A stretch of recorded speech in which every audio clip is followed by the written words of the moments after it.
Hello viewers, welcome to my daily fitness blogs. আর আজকে আমার 2025 ট্রান্সফরমেশনের 4th ভিডিও। সো দেখতে পাচ্ছেন আমার আজকে চেস্টে ছিল, তাই আমি চেস্টের ওয়ার্ম আপ দিয়ে শুরু করলাম। এটা হচ্ছে পুশ আপস। দেখতে পাচ্ছেন আমি ইনক্লাইন পজিশনে কয়েকটা পুশ আপস দিচ্ছি। আমি বেশ কয়েক সেট আজকে পুশ আপ দিয়েছি। ফার্স্টে জিমে যে ওয়ার্ম আপ করে নিয়ে খুব ভালো স্লো পুশ আপস, তারপর হচ্ছে ফাস্ট পুশ আপস, 2-3 রকমের মুভমেন্ট আমি করেছি। দেখতে পাচ্ছেন এরকম আমি 6-7 সেট পুশ আপ আজকে দিয়ে নিয়েছি, ভালো মতো ওয়ার্ম আপ করে নিয়েছি যাতে করে বডিটা ভালো মতো পাম্প হয় অ্যান্ড এক্সারসাইজগুলো খুবই এফেক্টিভ হয়।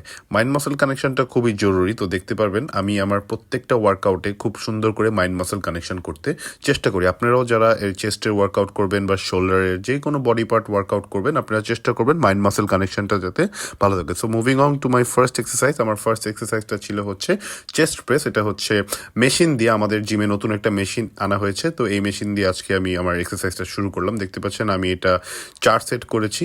এটা হচ্ছে chest press, machine chest press, যেটা ফ্ল্যাট বেঞ্চ। অ্যান্ড তারপর পরে আমি আমার সেকেন্ড এক্সারসাইজের দিকে মুভ করলাম। দেখতে পাচ্ছেন আমি আমার ডিক্লাইন চেস্টের জন্য আমি একটা এক্সারসাইজ করতেছি। এটাও একটা press machine, chest press machine. এটা বসে করতে হয়। সো দেখতে পাচ্ছেন এটা আমি 4 সেট করেছি। অ্যান্ড তারপর পরই আমি আমার আইসোলেশন মুভমেন্টগুলো স্টার্ট করে দিলাম। আজকে দেখতে পাচ্ছেন আমি বেশ কিছু আইসোলেশন মুভমেন্ট আজকে করেছি যাতে করে বডিতে ভালো পাম্প আসে, চেস্টে ভালো পাম্প হয়। সো দেখতে পাচ্ছেন আমি এখানে কেবল ফ্লাই মেশিনে যে কেবল কিন্তু আমি ফ্লাইস দিচ্ছি। দেখতে পাচ্ছেন কেবল ফ্লাইজের আমি বেশ কয়টা, প্রত্যেকটা মুভমেন্টের আমি 3টা করে 4টা করে সেট দিয়েছি।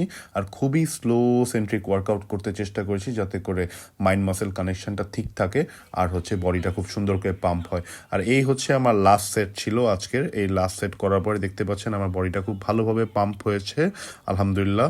And this is my overall condition. আপনারা দেখতে পাচ্ছেন আফটার এ ওয়ার্কআউট আমার এরকম বডি কন্ডিশন ছিল, এরকম পাম্প হয়েছে। তো thank you so much for watching this video till the end. For more contents like this, do subscribe to my channel. Thank you.